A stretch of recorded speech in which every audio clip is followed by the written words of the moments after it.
Nós vamos ler o Evangelho esta noite também na carta do apóstolo Paulo aos Gálatas, no capítulo 5. Gálatas, no capítulo 5, estamos estudando os 7 pecados capitais, ou os chamados 7 pecados capitais. Já estudamos o orgulho, a inveja, a ira, a preguiça, a avareza, a gula, e hoje à noite vamos ao último dos 7 pecados capitais, a luxúria. Gálatas capítulo 5, eu começo a ler o verso de número 16. Diz assim a palavra de Deus: Por isso digo, vivam pelo Espírito e de modo nenhum satisfarão os desejos da carne. Pois a carne deseja o que é contrário ao Espírito e o Espírito o que é contrário à carne. Eles estão em conflito um com o outro, de modo que vocês não fazem o que desejam. Mas se vocês são guiados pelo Espírito, não estão debaixo da lei. Ora, as obras da carne são manifestas: imoralidade sexual, impureza e libertinagem, idolatria e feitiçaria, ódio, discórdia, ciúmes, ira, egoísmo, dissensões, facções e inveja, embriaguez, orgias e coisas semelhantes. Eu os advirto, como antes já os adverti, aqueles que praticam essas coisas não herdarão o reino de Deus. Mas o fruto do Espírito é amor, alegria, paz, paciência, amabilidade, bondade, fidelidade, mansidão e domínio próprio ou temperança. Contra essas coisas não há lei. Os que pertencem a Cristo Jesus crucificaram a carne com as suas paixões e os seus desejos. Se vivemos pelo Espírito, andemos também pelo Espírito. Não sejamos presunçosos, provocando uns aos outros e tendo inveja uns dos outros. Vamos orar? Pai nosso, nós te pedimos, dá-nos ainda mais da Tua palavra e fala ainda mais ao nosso coração, à nossa consciência. Guia-nos pelo Teu Espírito a toda a Tua vontade.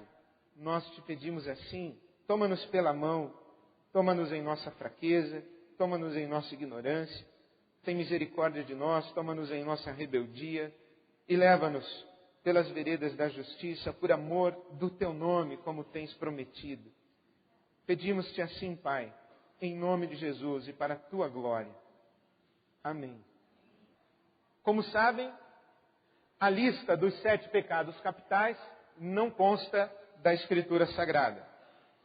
Este conceito, esta compreensão dos pecados capitais, nos remeteria a aproximadamente o século IV, quando o Papa Gregório estabeleceu esta convenção das principais paixões humanas, dos principais apetites, dos principais anseios, dos principais campos de batalha na interioridade humana e que conspiram contra a nossa humanidade.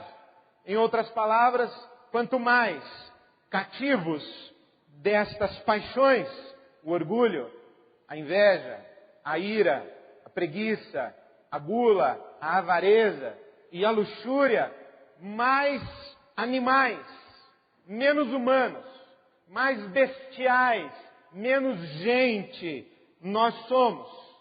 Por isso é que escolhemos, com um exercício de piedade para este mês das férias, uma reflexão bíblica a respeito dos 7 pecados capitais, um estímulo à nossa caminhada na direção da nossa humanidade conforme desejada e proposta por Deus, o nosso Pai, nosso Criador e Redentor. Estes pecados capitais são assim chamados capitais porque dão origem a outros tantos pecados.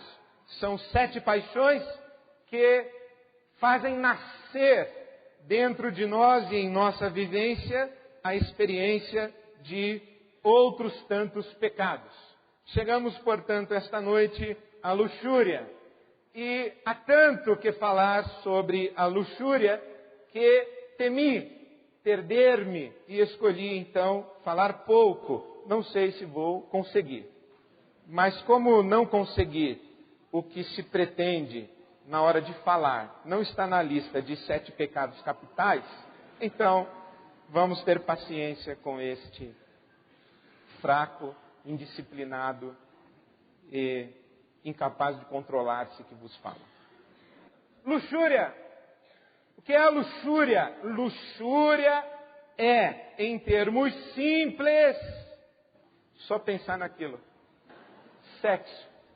Luxúria é o apetite desordenado pelo sexo. Luxúria é o apetite desordenado pelo sexo. Luxúria é, por assim dizer, um dos pecados mais excelentes da nossa sociedade contemporânea. O sexo está esparramado diante de nós. E você sabe que você não precisa ser rico para ser avarento. Você sabe que não precisa comer muito para ser um glutão. Também você não precisa fazer muito sexo para ser culpado do pecado da luxúria. Porque esta compreensão dos pecados capitais diz não tanto a respeito daquilo que fazemos em si, mas daquilo que habita o nosso coração e a nossa interioridade. Por exemplo, a avareza não diz respeito a quanto dinheiro você tem nas mãos. Diz que lugar o dinheiro ocupa no seu coração. E se ele é o Senhor dos seus valores, das suas prioridades e da maneira como você organiza a sua vida. A questão da gula não diz respeito ao tamanho do seu prato. Diz respeito à maneira como você se relaciona com a comida e com os prazeres próprios do seu corpo. Assim também o sexo, ou a luxúria, não diz necessariamente respeito ao quanto você faz de sexo. Porque se há alguma coisa que as pessoas mentem é o quanto elas fazem de sexo. Você pergunta para uma pessoa quanto você faz de sexo. Eu faço sexo todo dia, mentira. E quando você pergunta a uma pessoa, não faço sexo? Não, eu não faço. Provavelmente também é mentira. As pessoas mentem a respeito do sexo. A questão não é quanto sexo você faz, mas o quanto o sexo está dentro de você e o quanto o sexo ocupa o seu pensamento.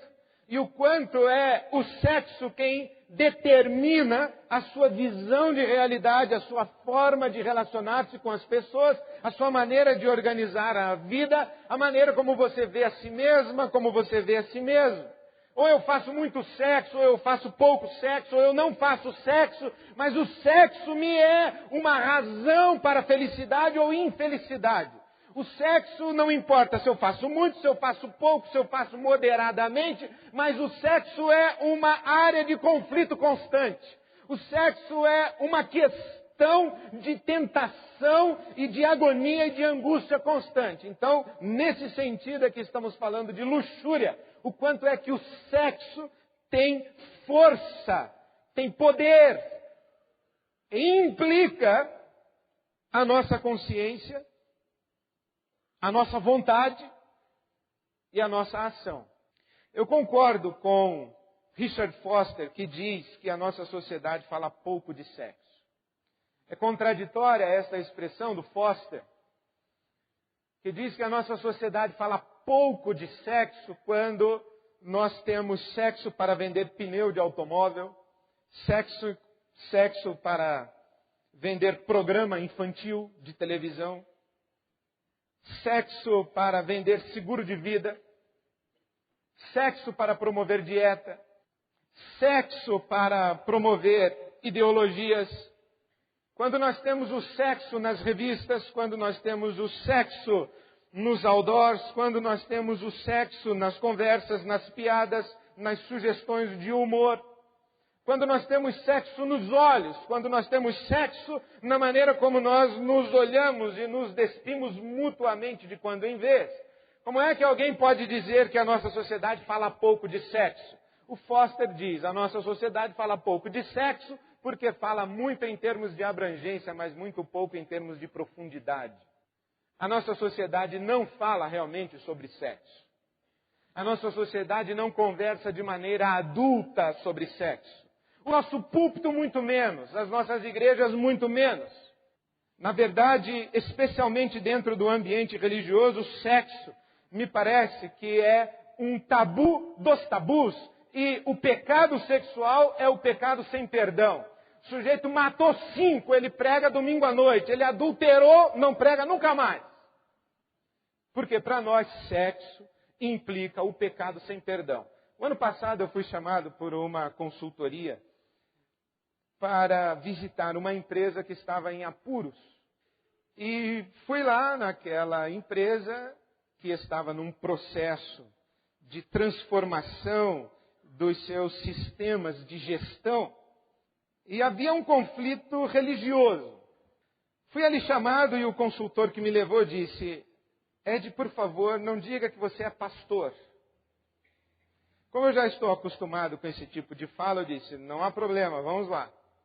Sentei-me diante do presidente da empresa, uma empresa comercial com mais de 4.000 funcionários aqui em São Paulo, um belo do escritório na Faria Lima. Sentei-me diante dele, ele disse assim: olha, tem um problema aqui que o fulano de tal disse que você pode me ajudar. Tem evangélico que não acaba mais aqui dentro da minha empresa. Porque o meu sócio era evangélico. Quando nós começamos essa empresa, ele era evangélico. E eu não era, não sou até hoje. Mas ele era. E quando nós começamos bem pequenininhos, ele começou a contratar para trabalhar na nossa empresa o pessoal da igreja dele, evangélico. A empresa cresceu e agora ele é missionário, não sei aonde, aí que ele está pregando o evangelho. E foi embora e deixou comigo aqui o pessoal da igreja dele. E a nossa igreja está dividida entre os evangélicos e os não evangélicos. Isso aqui está uma confusão lascada. Eu não sei se o senhor conhece bem esse povo evangélico. Disse razoavelmente. Olha, eu vou dizer para o senhor uma coisa. Evangélico é o seguinte: você pode sonegar, ser estelionatário, ladrão. Você não pode olhar para os peitos da secretária. No meu caso, eu não sou estelionatário, não sou ladrão e não sonego. Eu não sei. Mas o meu problema é que eu olho para os peitos da secretária. E aqui eu sou o demônio. Mas os evangélicos que trabalham aqui, eles devem olhar para os peitos da secretária escondidos. Mas eu sei, eles são estelionatários, eles são ladrões, eles são fofoqueiros, eles são caluniadores, eles puxam o tapete dos outros. O senhor pode me ajudar? O senhor... Bom, muito prazer, pastor Ed René Kibitz. Uma situação muito engraçada, mas eu trouxe esse registro de como nós evangélicos tratamos a questão do sexo. Luxúria.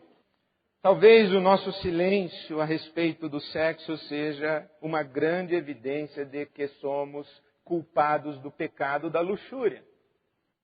Assim como a grande necessidade de dieta é uma evidência de que somos culpados do pecado da gula. O silêncio a respeito do sexo é uma evidência de que somos culpados do pecado da luxúria. E que nós também só pensamos naquilo.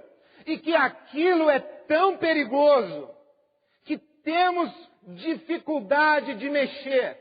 E pior, nós já não sabemos mais como mexer direito nesta questão chamada sexo dentro da igreja evangélica.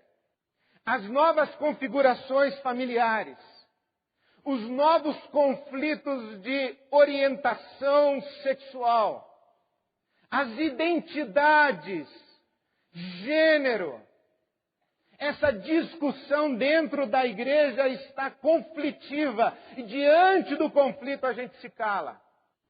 Mas todo mundo tem sexo no pensamento. Porque eu diria, é impossível viver sem pensar em sexo. Porque sexo é uma necessidade vital. Sem sexo nós nos extinguiremos. É impossível viver sem pensar em comer. É impossível viver sem pensar em sexo. Então todo mundo pensa em sexo. É natural. Mas não se fala. Por que não se fala? Porque é conflitivo. E por que é conflitivo? Porque existe um gap, existe um distanciamento crescente entre os polos, quais sejam. Primeiro, o nosso próprio coração, as nossas próprias angústias, os nossos próprios apetites, as nossas próprias questões interiores sobre sexo. Segundo, a sociedade em que vivemos, a maneira como lida com o sexo e com a sexualidade. E terceiro, a Bíblia Sagrada. Os referenciais da Bíblia Sagrada parecem-nos incompatíveis com as demandas dos nossos apetites e com a configuração de nossa sociedade. Por exemplo, a Bíblia Sagrada é taxativa, ou pelo menos, a teologia cristã é taxativa em afirmar o sexo como exclusivo para o casamento. Mas a Bíblia Sagrada foi escrita num tempo em que casava-se na puberdade. A Bíblia Sagrada foi escrita num tempo em que os casamentos eram... Que silêncio, hein? Nossa, que maravilha. Domingo eu também vou falar sobre sexo, vai ficar todo mundo. A Bíblia Sagrada foi escrita num tempo em que casava-se na puberdade. A Bíblia Sagrada foi escrita num tempo em que o casamento era arranjado entre famílias. Eram os grandes clãs. A Bíblia Sagrada foi escrita num contexto de poligamia. A Bíblia Sagrada foi escrita num contexto de absoluta, cruel exploração e expoliação da dignidade feminina. Então, como nós vamos olhar a Bíblia Sagrada, comparar com o nosso tempo e buscar na Bíblia Sagrada as referências para a nossa sexualidade? Aí nós nos calamos. Por exemplo, nós dizemos assim aos nossos filhos, nós da classe média, só casa depois que se formar. Como é? Só casa depois que se formar. Isso quer dizer, aproximadamente os 24, 25, e olhe lá. 26, 27, e olhe lá. Por exemplo, eu tive a oportunidade de celebrar o casamento de um senhor com 61 anos de idade, uma senhora com 60 anos de idade, os dois solteiros e aposentados, eu os casei. Nós estamos assistindo esse fenômeno da saída tardia dos filhos da casa dos pais. A nossa configuração social é outra. Meu filho, você vai descobrir o sexo aos 13, 14, com um processo acelerado de erotização infantil. Eu estou falando demais, eu não tinha planejado falar tanto assim. Eu sabia que eu ia me comprometer hoje à noite. Olha, processo acelerado de erotização infantil. Aí você chega para o seu filho e para a sua filha. Filhinho, você vai descobrir o sexo com 13 anos, 14, 15, vamos lá uns 15, vai. As estatísticas mostram que a primeira relação sexual da meninada vem cada vez mais para baixo em termos de idade. Mas vamos colocar 15. Você vai descobrir o sexo aos 15 anos. Mas só vai poder se casar e fazer sexo com 27, 29, 30, 32. E dos 12, 13, 15 até os 27. Judô, basquete, natação.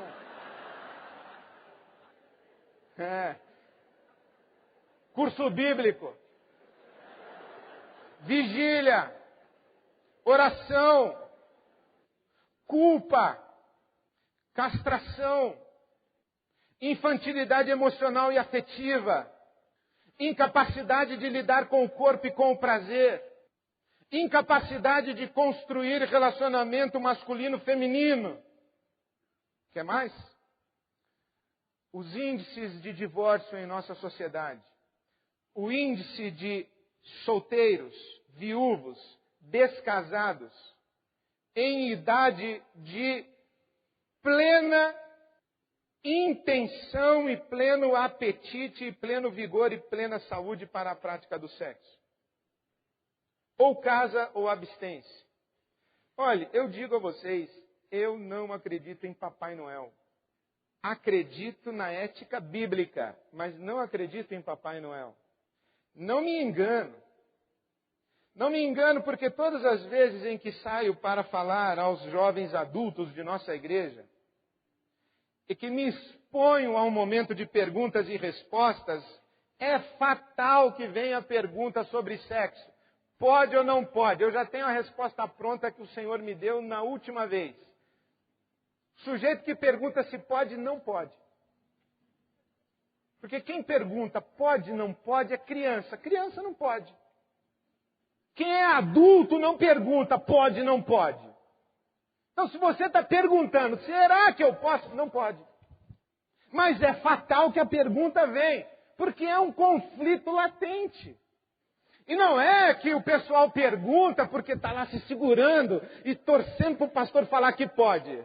É que o pessoal está geral e está louquinho para o pastor liberar para atenuar a culpa. Não é que está se contendo e esperando o pastor liberar. O pastor não tem esse poder todo. Graças a Deus. Então luxúria, minha gente, é um assunto seríssimo. E o que é que a Bíblia diz para nós? A Bíblia diz para nós que nós devemos andar em espírito para não satisfazer os desejos da carne. Complicou bastante. Porque o espírito deseja o que é contrário à carne, e a carne deseja o que é contrário ao espírito. Eles estão em conflito um com o outro. E como é que eu leio essa palavra? Na minha adolescência eu lia esta palavra da seguinte maneira.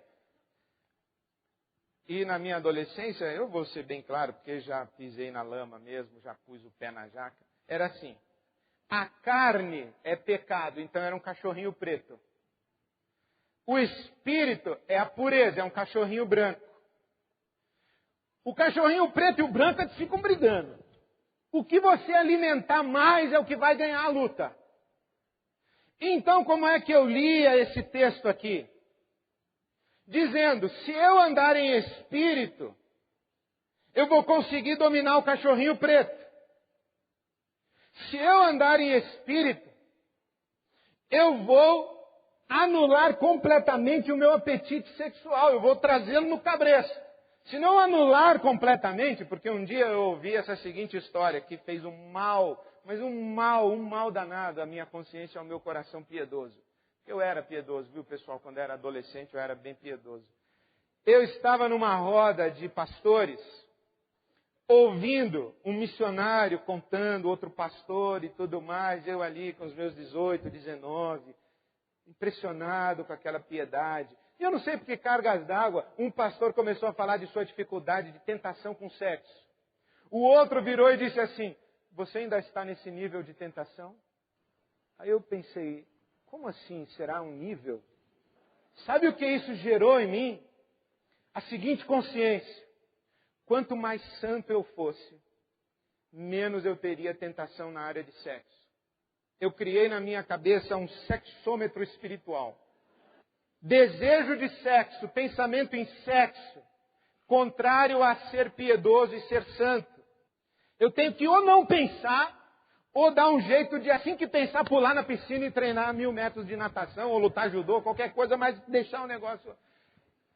Eu olho para esse texto hoje e vejo o seguinte, como se o apóstolo Paulo fosse alguém que estivesse a nos dizer o seguinte, parafraseando 2000 anos antes o Charles Chaplin, que disse, não sois máquinas, homens é que sois. Eu acho que o apóstolo Paulo está dizendo, não sois bichos, homens é que sois. Não sois bichos. A carne tem desejos, o corpo tem apetites, Mas nós somos humanos e nós temos a prerrogativa de decidir o que fazemos com os nossos apetites e com os nossos desejos. Desejo não é pecado. Vontade não é pecado. Gostar da coisa não é pecado. Eu diria que pecado é não gostar. O apóstolo Paulo está dizendo o seguinte: não vivam como animais. Não vivam como bichos. Sabe como vive o bicho? O bicho vive de imoralidade sexual, impureza, libertinagem, idolatria, feitiçaria, ódio, discórdia, ciúme, ira, egoísmo, dissensão, facção, inveja, embriaguez, orgia e por aí vai. Vocês são seres espirituais, criados à imagem e semelhança de Deus, e Deus é espírito. Então façamos um caminho de transcendência da nossa animalidade, da nossa bestialidade. Esse é o convite do Evangelho. O incrível é que é possível ser animal casto. E é possível transcender a animalidade sem ser casto. Mas isso não é palavra para qualquer um. Já vão dizer por aí que o pastor liberou. Estou ciente. Quem quiser usar o que eu falar para justificar a sua safadeza, vai usar. E aí já não é um problema entre mim e quem usa. É uma questão entre quem usa, com intenção equivocada, e o Senhor, porque ninguém presta contas a mim. Presta contas ao Senhor, e eu também ao Senhor presto contas. Por isso, fiz essa opção de ser o mais claro e explícito que eu puder. Transparente e dizer realmente o que creio e o que penso. O que a Bíblia Sagrada está dizendo para nós é nos chamando a transcendermos a nossa animalidade, a vivermos uma humanidade digna. A questão não é se eu faço sexo ou não faço sexo. A questão é se eu não faço e sou gente suficiente para deixar de fazer. E se faço, eu sou gente suficiente para fazer bem feito como se deve fazer. A questão não é sexo ou não sexo. A questão é você é bicho ou você é gente. Você é cativo da carne, nesse sentido pejorativo, a carne degenerada, a carne com apetites desgovernados, descontrolados. Ou você é alguém cuja dimensão espiritual capacita a conviver com a sua dimensão animal. Porque nós, seres humanos, somos isso. Nós fomos criados do pó da terra, corpo, animalidade. E foi soprado em nós o fôlego da vida, espírito, espiritualidade. Nós convivemos com essas duas coisas, não podemos negar nenhuma nem outra. É o dualismo grego que vai impor sobre nós esta sensação de que o corpo é do pecado e o espírito é do divino.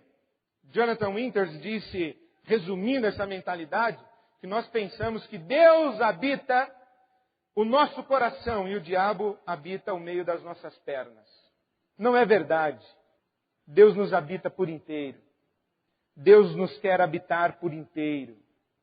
Há muito que se poderia dizer, mas o que me proponho a lhes oferecer esta noite é o que me parece mais básico e consensual da tradição da espiritualidade cristã.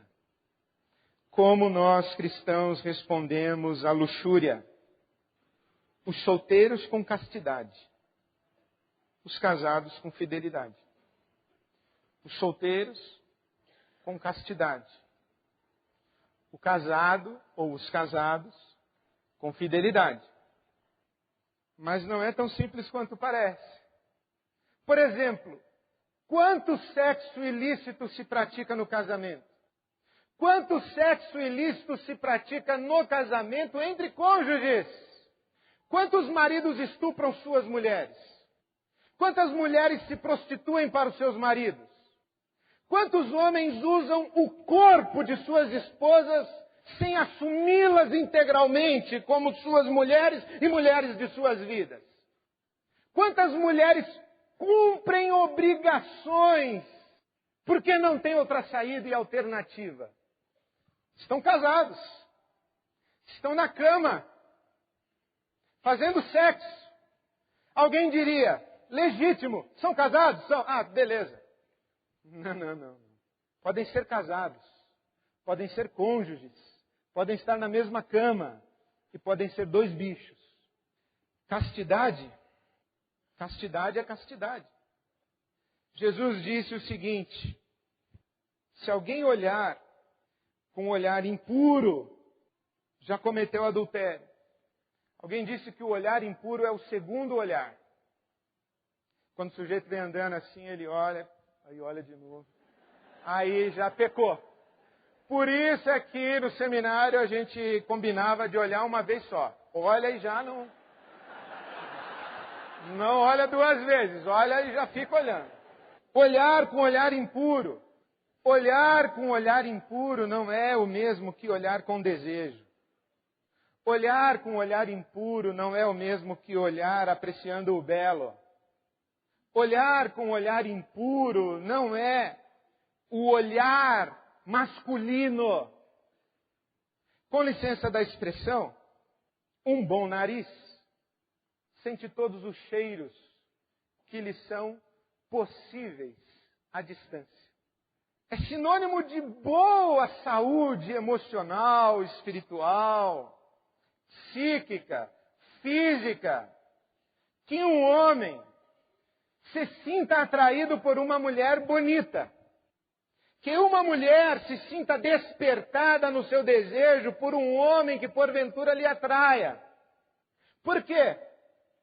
Porque não é razoável que eu imagine que o meu desejo não será despertado para qualquer outra mulher senão a minha. É o mesmo que desejar que o meu nariz só sinta um cheiro. O meu nariz sente todos os cheiros que passam por ele. Agora, um bom dono de nariz sabe aonde põe o nariz. Portanto, o meu desejo pode ser atiçado, despertado, chamado a atenção, durante o dia, 1, 2, 10, quantas vezes for. E quanto mais eu só pensar naquilo, mais vezes será. Que dizia a mamãe que quem procura acha.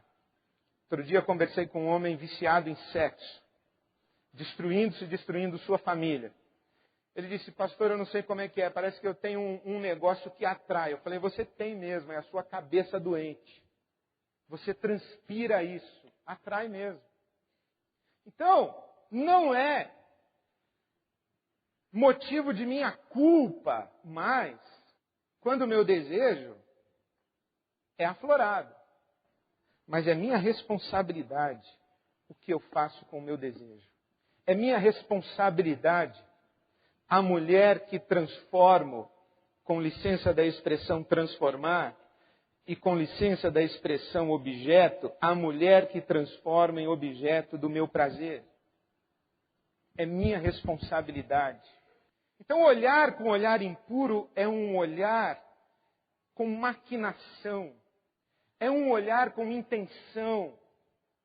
É um olhar com planejamento. É um olhar com assédio. É um olhar com desejo explicitado. É um olhar com um desejo transgressivo explicitado.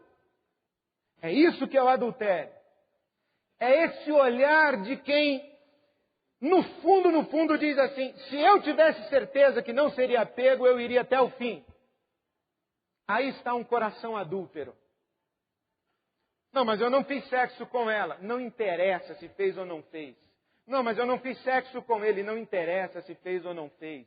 Porque a questão não é o quanto de sexo, a questão é o quanto de sexo tem dentro de você. E como é que você olhou para o outro, como um bicho, como uma presa faminta que vai devorar o outro para a sua satisfação e jogar o osso fora, o bagaço fora, cuspido depois do seu prazer? Ou você olhou com dignidade? Essa é a grande questão.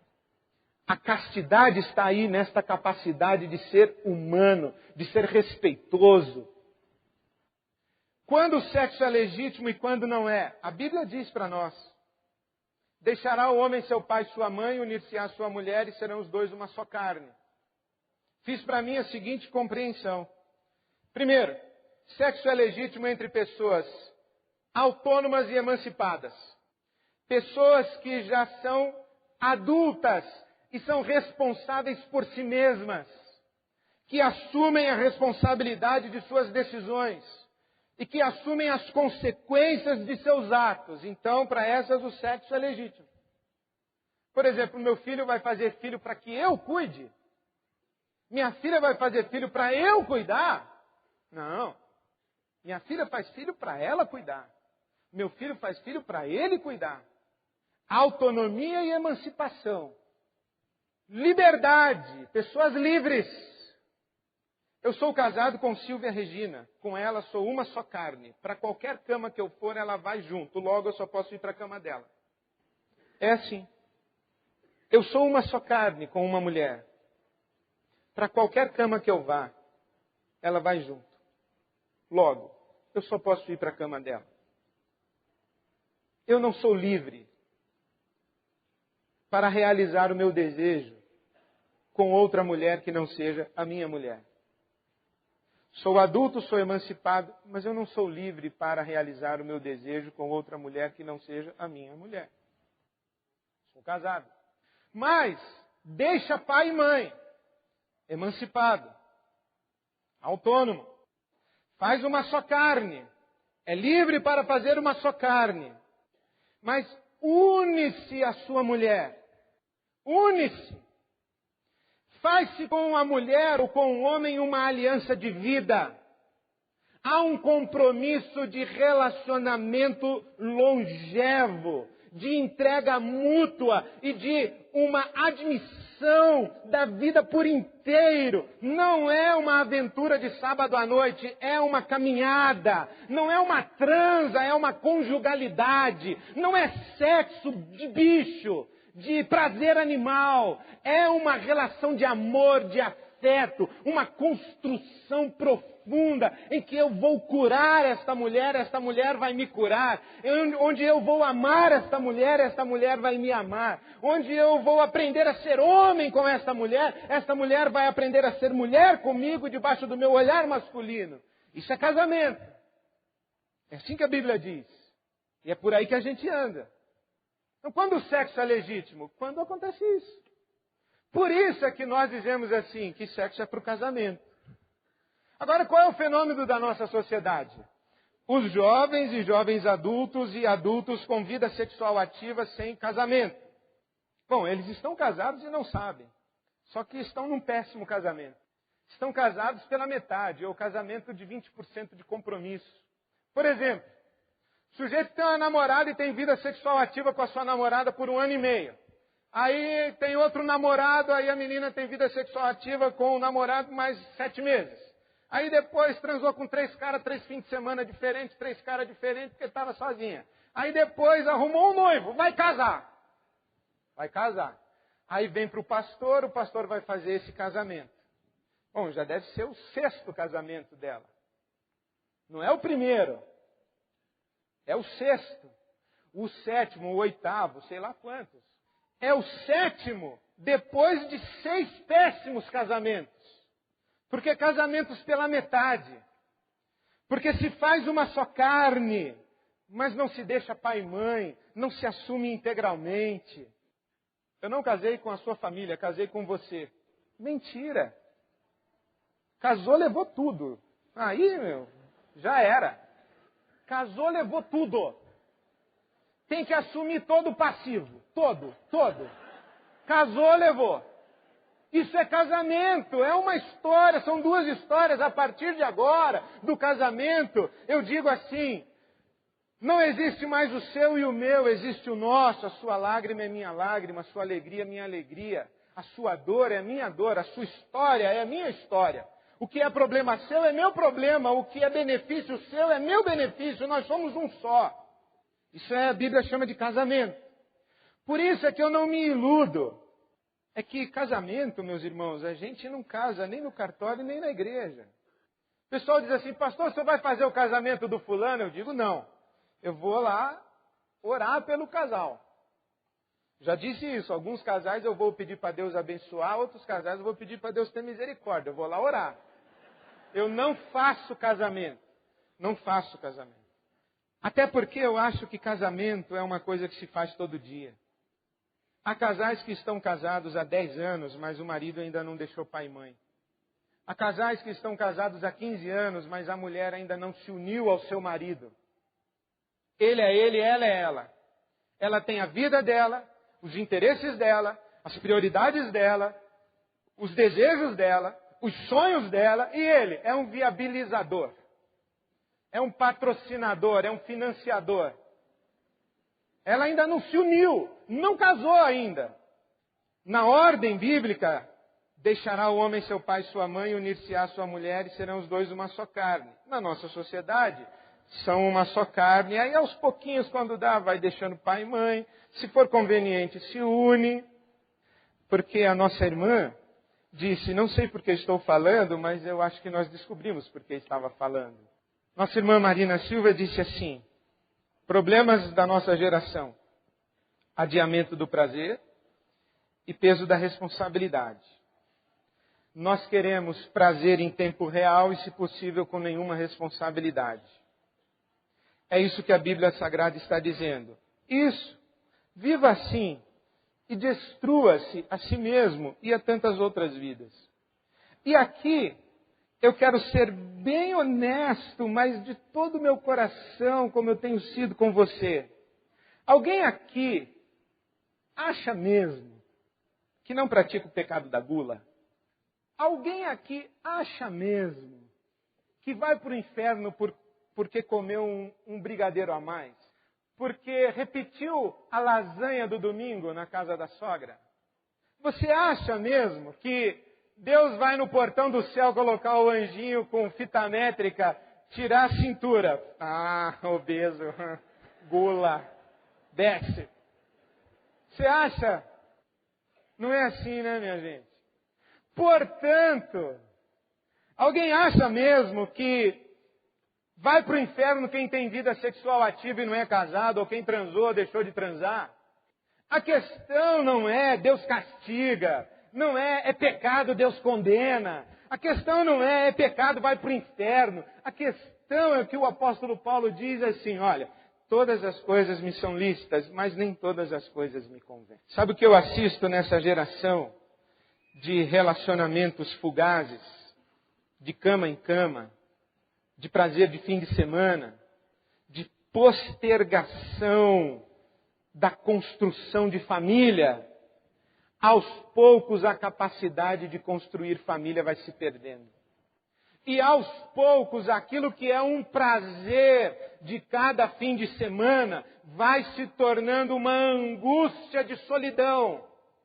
E a maior queixa que eu tenho no meu coração pastoral não é de gente que diz assim, pastor, estou fazendo tão pouco sexo, pastor, ore por mim, pastor. A maior queixa que eu tenho é assim, pastor, eu já fiz sexo demais e estou vazio. Eu já tive demais e estou vazia. Essa é a queixa. Porque o nosso apetite legítimo não é de sexo. Nós não somos bichos. Nós não vivemos os ciclos do cio. Nós somos gente para amar, dar amor, receber amor.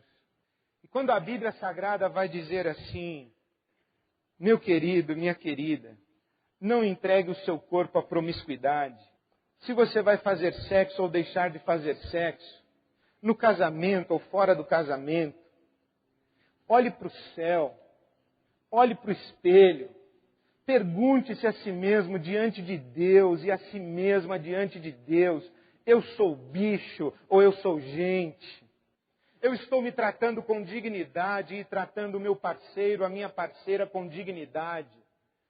Há legitimidade, grandeza, beleza, afeto, amor nesta relação. Eu não quero saber se é casado ou deixou de ser casado, se você é divorciado, se você é solteiro, se você é namorado.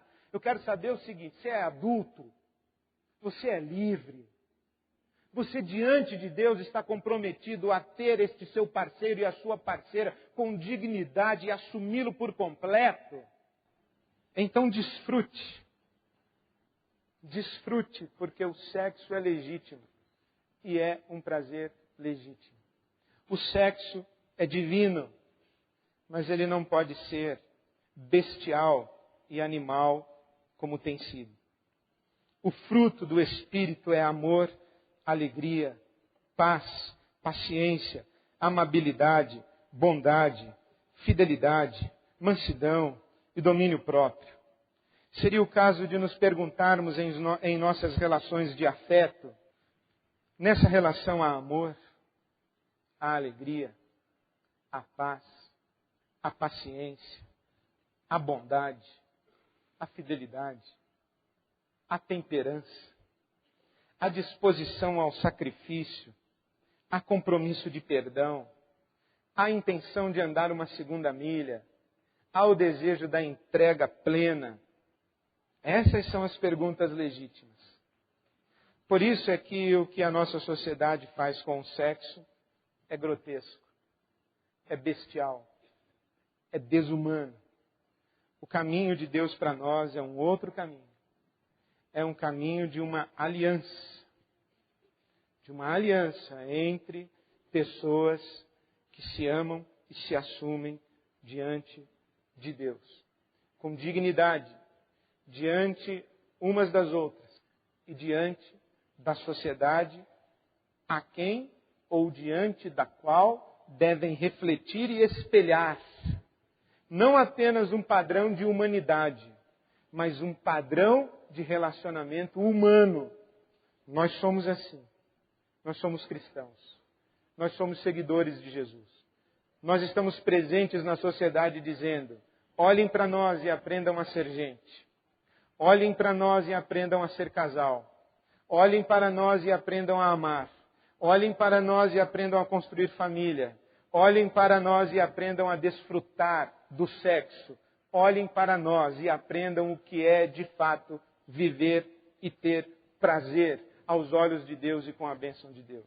A minha oração mais sincera, ao terminarmos esta singela caminhada pelos 7 pecados capitais, é que tenhamos sido chamados, mais uma vez na consciência, pela voz do Espírito Santo de Deus e por essa bendita palavra, a nossa humanidade em Cristo Jesus.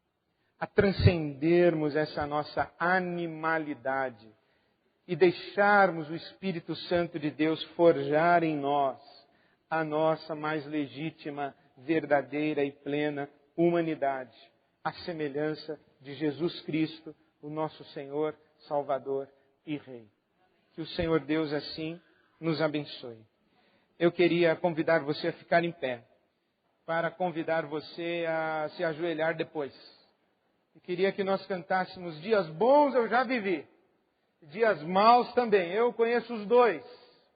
E eu quero me colocar de joelhos novamente e retomar o caminho de uma vida de plenitude, de dignidade, de grandeza, onde a humanidade de Jesus de Nazaré seja formada em mim. Eu quero a vitória nesse caminho sobre o orgulho, a inveja, a ira, a preguiça, a avareza, a gula, a luxúria. Senhor, de joelhos eu estou aqui, tem misericórdia de mim. Eu imagino que, na verdade, todos nós deveríamos atender esse apelo. Todos nós. Mas eu quero fazer um apelo especial àqueles que estão caídos à beira do caminho e decidem levantar-se novamente para que continuem a caminhar na direção de uma vida digna diante de Deus. Uma vida que seja vida de felicidade e de glória para Deus. Você que diz assim: eu tinha desistido, eu tinha me deixado levar, porque eu me cansei de lutar contra essas forças todas. Mas eu quero retomar o caminho da santidade, eu quero retomar o caminho da dignidade, o caminho da beleza, o caminho da grandeza humana, para a glória de Deus, no poder do Espírito, no Espírito que habita em mim, que age em mim, que pode produzir esse fruto em mim.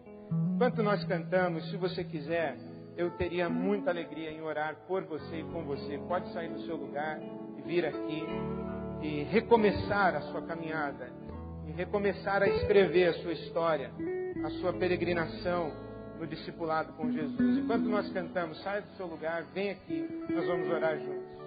Vocês foram lavados, foram santificados, foram justificados no nome do Senhor Jesus Cristo e no Espírito do nosso Deus e Pai. Ó Deus, nosso Pai, nós clamamos de joelhos esse derramar da Tua graça, que cura, que sara, que restaura, que refaz, que reconstrói, que salva. Essa Tua graça nós clamamos. Ó Pai, como o pecado nos machucou e nos machuca, como temos feridas abertas dentro de nós, pedimos derrama da Tua graça e desse Teu poder de salvar. E na autoridade que há em o nome de Teu Filho Jesus, ministra pelo Teu Espírito Santo em cada coração, em cada um que Te busca, que a Ti clama, que de joelhos está diante de Ti. Pai, no poder do Teu Espírito, visita memórias, histórias, reescreve histórias, refaz caminhos, abre novos horizontes, novas possibilidades, um novo futuro de paz, de esperança, como o Senhor tem prometido para os Teus filhos. Nós todos, ó Pai, estamos quebrantados diante de Ti. Trazemos as nossas dores, mas trazemos a nossa gratidão, nosso louvor. Nós trazemos, Senhor, a nossa adoração. Tu és o nosso Deus. Tu és o nosso Pai. Tu és o nosso Abba, Pai. Por isso a Ti clamamos. Tem misericórdia de nós. Recebe a consagração das nossas vidas pelo Teu Espírito. Restitui a cada um de nós essa nossa humanidade que reflete a Tua imagem, reflete a Tua glória, reflete a Tua beleza. Faze de nós gente como Teu Filho Jesus. O que o Senhor começou a fazer, continua. Leva adiante, leva mais fundo. Fala mais conosco. Interfere mais em nosso pensar, em nosso sentir, em nosso falar. Quebranta mais a nossa vontade. Chama-nos com voz mais forte, com mão mais pesada de misericórdia e de amor. Pai, nós Te agradecemos por esse doce privilégio de descansar a vida aos Teus cuidados. Nós Te agradecemos, louvamos o Teu nome e deixamos aos Teus pés as nossas coroas, o nosso orgulho, a nossa vaidade, a nossa prepotência, deixamos aos Teus pés e nos vestimos lavados pelo sangue de Teu Filho Jesus. Leva-nos em paz, com essa Tua paz que excede todo entendimento, e produz em nós, pelo Teu Espírito, esse fruto bendito que tanto ansiamos: amor, paz, alegria, bondade, temperança, amabilidade, paciência, mansidão, fidelidade. Dá-nos isso que está em Tuas mãos, constrói isso em nós para a glória do Teu nome. Nós Te pedimos assim, Pai, com gratidão, na certeza da nossa oração respondida, porque oramos segundo a Tua vontade, em nome de Jesus, e oramos para a Tua glória. Assim nós clamamos, assim nós Te adoramos, em nome de Jesus e para a Tua glória. Amém. Amém. Amém.